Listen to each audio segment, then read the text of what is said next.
जो टीका है ह्यूमन पैपिलोमा वायरस के अगेंस्ट, आपको पता है जैसे कैंसर टोबैको से होता है या किसी और चीज से होता है, ऐसे ही जो सर्वाइकल कैंसर है वो एचपीवी वायरस की वजह से होता है। और वायरस के अगेंस्ट वैक्सीन लग सकता है और उस वैक्सीन से वायरस का इन्फेक्शन नहीं होगा तो आपको सर्वाइकल कैंसर से बचाव होगा। तो भी क्या क्या डाउट्स आपको लग रहे हैं, कुछ समझ में आ रहे हैं? आपको सपोर्ट मिल रहा है कम्युनिटी से या नहीं मिल रहा है? यहाँ पे जो भी नर्सिंग ऑफिसर है बता सकते हैं। क्या कोई पेरेंट्स की तरफ से आपको कोई नहीं मिल क्या कह रहे हैं? वो नहीं लगवाएंगे। क्यों नहीं लगवाएंगे, क्या कहना चाह रहे हैं? ठीक है, तो उनके मन में जो भ्रांति उत्पन्न हुई है वो कोरोना के बाद हुई है कि जिस तरीके से कोरोना आया था, सिर्फ 2 साल टाइम कोरोना में मिला था और बहुत जल्दी वैक्सीन बनाई गई थी। क्योंकि बहुत जल्दी जाने जा रही थी तो बचाने के लिए वैक्सीन बनाना बहुत जरूरी था। तो उस वैक्सीन को वो इस वैक्सीन से कोरिलेट कर रहे हैं। ये वैक्सीन 2006 से पहले से लग रही है। पूरे विश्व में 150 से ज्यादा देश या और उनसे पूछना है कि आपको ये सब गलतफहमियों की प्रेरणा कहाँ से मिल रही है, तो बताएंगे हम से मिल रही है या इस YouTube से मिल रही है। तो आपको पूछना है कि वो किस फील्ड के डॉक्टर हैं, वो कितने जानकार हैं, वो किस चीज़ के स्पेशलिस्ट हैं, तो वो बताएंगे वो सब ये नहीं है। फिर आपको उस पर काउंटर अटैक करते हुए जो भी अपने फील्ड के लोग हैं, जो भी प्रशासनिक अधिकारी हैं, उनके वीडियोस दिखाने हैं कि ये सब यदि कह रहे हैं तो आपको वैक्सीन लगवानी चाहिए। जब 1.5 करोड़ से ज्यादा जनसंख्या अपने भारत की ये वैक्सीन लगा चुकी है, किसी को कोई साइड इफेक्ट नहीं हुआ है। वैक्सीन के साइड इफेक्ट होते हैं, बीसीजी लगाते हुए उसका हाल बन जाता है, सब में लिखा हुआ है, एमएमआर से थ्रोम्बोसाइटोपेनिया होता है। इस वैक्सीन के लिटरेचर में कोई साइड इफेक्ट नहीं लिखा हुआ है, लिखा ही नहीं हुआ है। कोई इंजेक्शन लगते हैं तो दर्द होता है, बुखार आता है, कमजोरी होती है, ये सब की वजह से होता है। ये दो उधर नहीं समझते सिंपल या फेंटिंग। जैसे अपन ब्लड का सैंपल निकालते हैं तो जैसे ब्लड के लिए अपन सिरिंज निकालते हैं, तुरंत वो पेशेंट गिर जाता है अपनी आंखों के सामने, या फिर आप उसको हॉस्पिटल लाते हो, तुरंत कुछ प्रोसीजर करने लगते हो, टीका लगाया भी नहीं है, इंजेक्शन लगाया भी नहीं है, दवाई लगाई भी नहीं है। जैसे किसी का ब्लड ले रहे हैं ब्लड डोनेशन कैंप में और उसकी बड़ी नीडल देख के आदमी वहीं गिर जाता है, तो उसको अपन बोलते हैं सिंकोपल अटैक या फेंटिंग एपिसोड। ये इस वैक्सीन के जो कैंडिडेट है उनके साथ होता है। क्यों? क्योंकि उनकी एज ग्रुप कम है, उनको वैक्सीन से एंजाइटी है, डर है, इस वजह से। सो केवल ये एक चीज हो सकती है फील्ड में जिसका हमको ध्यान में रखना है। तो हम कैसे इस चीज से अवॉइड कर सकते हैं? एक बार वो चेयर लेके यहाँ जाओ, वो चेयर ले आओ, बैठ जाओ।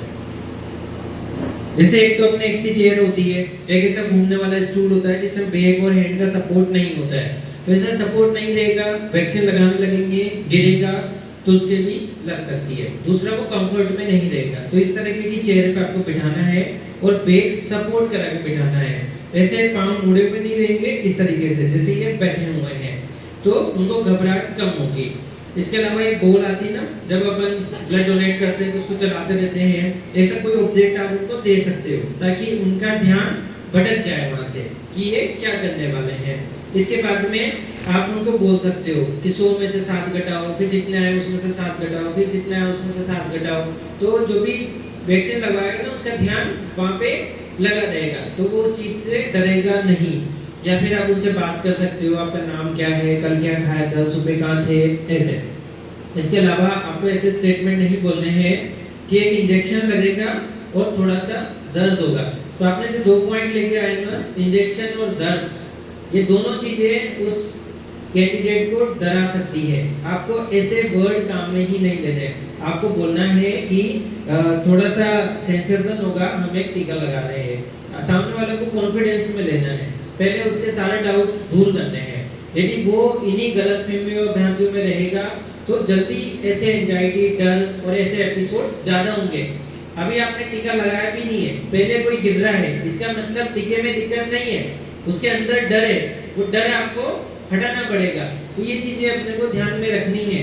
आप डीप ब्रीदिंग एक्सरसाइज करा सकते हो, जैसे आप 1 2 3 4 बोल के सांस खिंचवा रहे हो, 3 4 5 6 लेके रोक रहे हो और फिर धीरे धीरे आप सांस निकाल रहे हो। तो इस तरीके से क्या होगा, उनके शरीर में ऑक्सीजन बढ़ेगी और घबराहट कम होगी।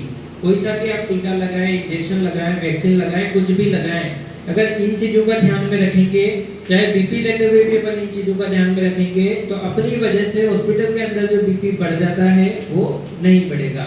अब वैक्सीन के बारे में और चीजें यहाँ पे देख लेते हैं। इसमें से वैक्सीन के जो बैनर है वो यहाँ पे ले आओ, एक एक करके बताना। वैसे इस वैक्सीन की मल्टीपल डोजेज लगती है, बट WHO ने बोला है कि सिंगल डोज इसकी इफेक्टिव है। 0.5 ml इंट्रामस्कुलर ये वैक्सीन अभी दी जा रही है, सिंगल डोज अभी दी जा रही है।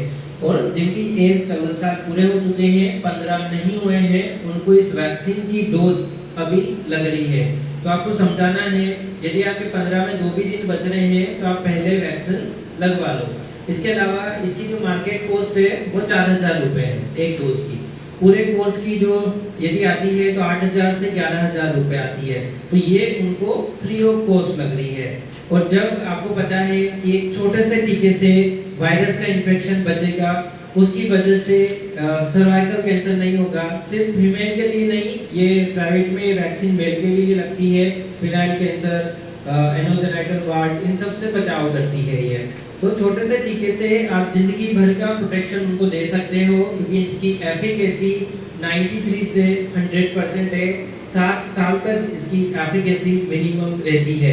आगे हम देखते हैं, वैक्सीन में पूरा WHO का डाटा है। जो भी गलतियां पब्लिक में चल रही है कि इससे इनफर्टिलिटी होगी, रिलेशन, किसी भी स्टडी में अभी तक 1.5 करोड़ जितनी डोज लगी है उसमें कहीं नहीं पाया गया है।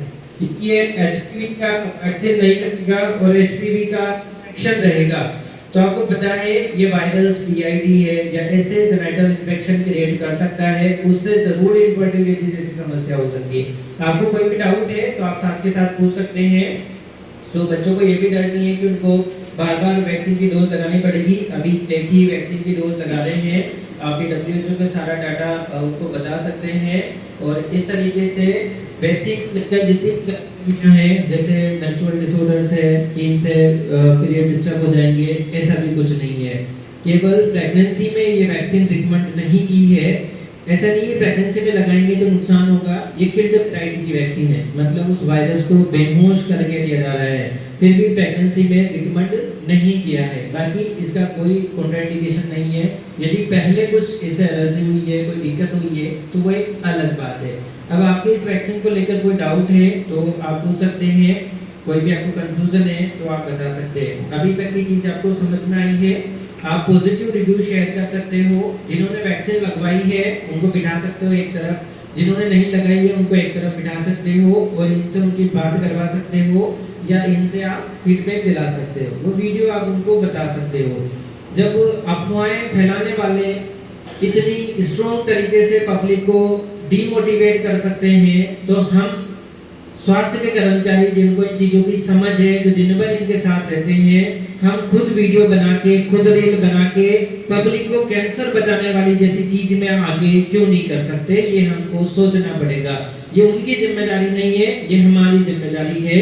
यदि पुलिस है, आर्मी है, वो हमारे लिए कुछ करे और हम कोऑपरेट नहीं करें तो हमसे हर तरीके से काम करवाएंगे, क्योंकि सुरक्षा की जिम्मेदारी उनकी है। इसी तरीके से पब्लिक के हेल्थ की जिम्मेदारी अपनी है। यदि पब्लिक कोऑपरेट नहीं कर रही है, उनको समझाने के विभिन्न तरीकों से समझाना, जैसे वो समझे, जैसे उनके डाउट्स क्लियर हो, उसकी जड़ तक जाना, ये हमारी जिम्मेदारी है। तो हमको ये समझ के फील्ड में काम करना है कि कोई भी 14 से 15 साल की बालिका इस टीकाकरण से वंचित नहीं रहे और 10 साल बाद, 20 साल बाद वो ये नहीं कहे कि काश मेरे टीका लगता तो आज 3rd स्टेज में मेरा कैंसर नहीं जाता। झालावाड़ में 2018 से अब तक 130 पेशेंट सर्वाइकल कैंसर के डिटेक्ट हुए हैं। आज की डेट में केवल 20 पेशेंट ही जिंदा है। तो आप इस चीज को अज्यूम कर सकते हो कि ये रूटीन में फॉलो नहीं करते हैं। इसलिए केवल एक छोटे से टीके से यदि इतने बड़े कैंसर से बचाव हो रहा है तो लगाने में कोई नुकसान नहीं है। कैंसर होने के बाद जितना भटकना पड़ेगा, जितना मरीज को दिक्कत उठानी पड़ेगी सब तरीके की, उससे ज्यादा तो इस टीके को आगे लगाने में कोई दिक्कत नहीं है। तो ये आपको सबको बताना है। ऐसा नहीं है कि अपन केवल मेडिकल के ही हैं, अपन भी गांव से बिलोंग करते हैं, अपने आसपास भी फैमिली है, अपने भी रिलेटिव हैं। यदि उनको भी अपन डाउट दूर करेंगे, उनसे भी बात करेंगे तो चीजें फैलेगी और फैलते फैलते पॉजिटिविटी जाएगी और इसका रिजल्ट और इम्पैक्ट जरूर से मिलेगा। ये हमको ध्यान में रखना है। अब आपका कोई डाउट है तो आप पूछ सकते हैं। समझ में आया एचपीवी और कोई कंफ्यूजन है? आप फील्ड में जाते हैं, आप जाते हो, अभी टीके लगाए हैं, 15 टीके लगाए हैं, बहुत बढ़िया है। एक सिंगल टीका लग पाना है, इसे गलतफहमी और भ्रांतियों के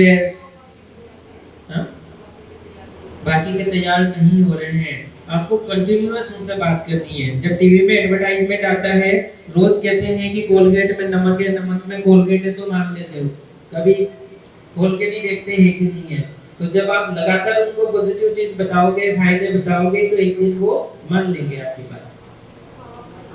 उनके माँ बाप भी मान लेंगे यदि उनसे रोज बात करेंगे, बार बार बात करेंगे कि आप टीका मत लगाओ, कोई बात नहीं, पर हमारी बात जरूर सुनो। सर्वाइकल कैंसर क्या है, कैसे इसके लक्षण आते हैं, मरीज कैसे इस स्टेज में जाता है। कोई आपके फील्ड में यदि सर्वाइकल कैंसर का मरीज हो तो उसकी स्टोरी बताओ। हमारे पड़ोस के गांव में ऐसा हुआ था, फिर ऐसा हुआ था, फिर ऐसा हुआ था। तो कुछ कहना चाह रहे? ये दिक्कत है, थोड़ा टाइम लगेगा, बट हमको कोशिश नहीं छोड़नी है। वो मानेंगे, जमाना बदलेगा और सब सुधार होगा।